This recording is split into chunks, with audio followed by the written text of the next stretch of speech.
Hello everyone, in today's video we are going to continue with our series on the history of Islam. We spoke previously about the biography of the Prophet Muhammad, and in today's video we are going to talk about what has been known through history as the Hijrah, the migration of the Muslim community from Mecca into the city of Yathrib. Yathrib is the city that later on will be known as the city of Medina or the city of the Prophet. We have to emphasize that by the year 622, most of the Muslims living in Mecca had already migrated. We remember that previously even several Muslims were sent to Abyssinia looking for the protection of the Christian king of this city, in this country. And a lot of them found safe haven under this Christian king who protected the Muslim community. Others migrated to Yathrib, Medina, and we have that by the year 622, indeed the situation for the Muslims in the city of Mecca was really desperate. Many of them suffered humiliation, beatings, even torture, death, and we could say that in a daily basis it was very hard situation to live in the city, and to the point that even the Prophet himself have to flee for his life, because the most important tribe, Quraysh, the same tribe of the Prophet, have marked him for death. And we know that they were creating a plan in order to assassinate the Prophet. And at the end, he was forced to leave the city. We know that indeed this was the moment that marked the beginning of the Islamic calendar, which is this migration of the Prophet, his companion Abu Bakr, and their guide to the city of Medina, the city of Yathrib, how was known at the time, in the year 622. Now, it was not that simple that he just grabbed things and left. No, it took him 2 years to prepare everything, to make sure that he had done the alliances, the pact, the talk, the negotiations with the different tribes that live in the city of Yathrib, with Jewish tribes that used to live there. There was a very important Jewish community in Medina. There were few Christians, and many alliances took place, assuring indeed the protection of the Prophet when he was supposed to migrate to the city in order to be safe. And finally, that happened, it took place, and when the Prophet arrived in the city, indeed he was welcome, and he continued the negotiation just to make sure that the Muslim community who live now in Medina could enjoy the same rights as everybody else in the city. And indeed a pact took place, and it became known as the Constitution of Medina, because now the Muslim community was very important in the city and it became a majority. Therefore the Constitution of Medina ensured the equality for everybody, not only for Muslims but also with the Jewish tribes that were living there. And all of these different tribes and clans became what is known as an ummah. Today we think of ummah only in Islamic terms, only referring to Muslims, but at the time of the Prophet, ummah included even Jews, Christians, and others that were under the protection of the Prophet at that time. So the ummah at the time of the Prophet in Medina included also other people from the monotheistic faith, the Abrahamic monotheistic religions. And it is very important. At that time in the city of Medina, there were very important Jewish tribes.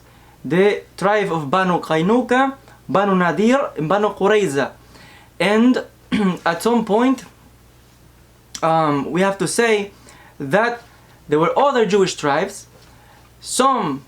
The tribes that I just mentioned, indeed they allied themselves with the Quraysh from Mecca and betrayed the Prophet.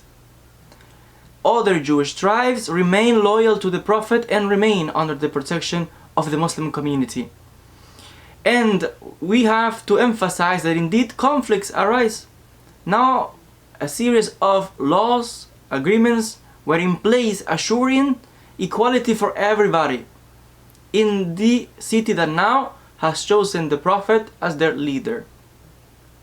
Regarding these Jewish tribes that I just mentioned, the first one, Banu Qaynuqa, they betray the pact that was already established with the Prophet and the Muslims, and they allied themselves with the Quraysh from Mecca, attacked the Prophet, and battle after battle took place, and finally they were defeated.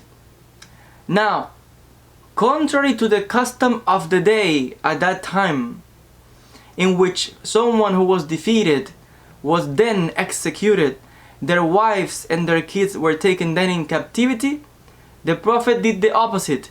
The Prophet forgave them and indeed just expelled them from the city. This is very interesting. A second time happened that the Banu Nadir, a second Jewish tribe, indeed betrayed again the Prophet, and some of the people who were already expelled from Banu Qaynuqa indeed joined also the Banu Nadir and the Quraysh and others, and battles took place, they were defeated, and the Prophet forgave them again. He didn't execute the men and forgave them, they just expelled them from the different areas and lost their property.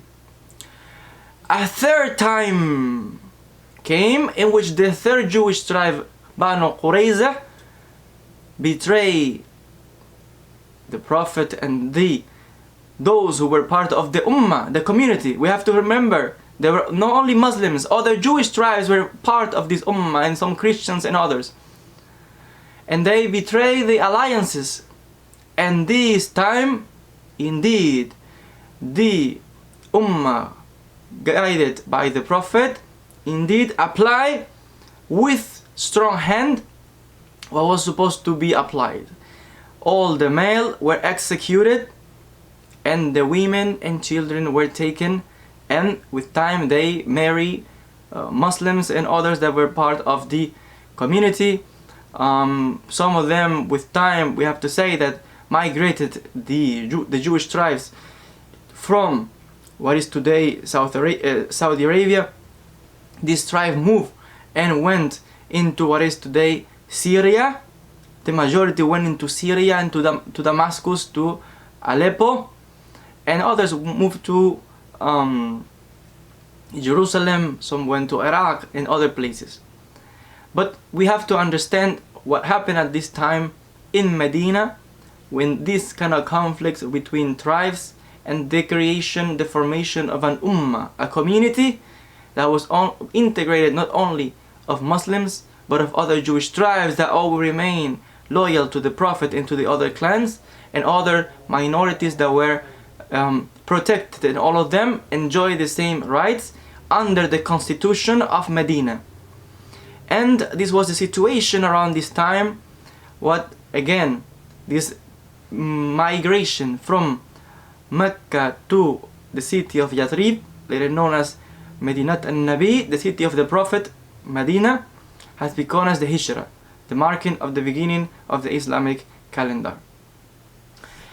In the next video, we are going to discuss in more details of other historical events that took place.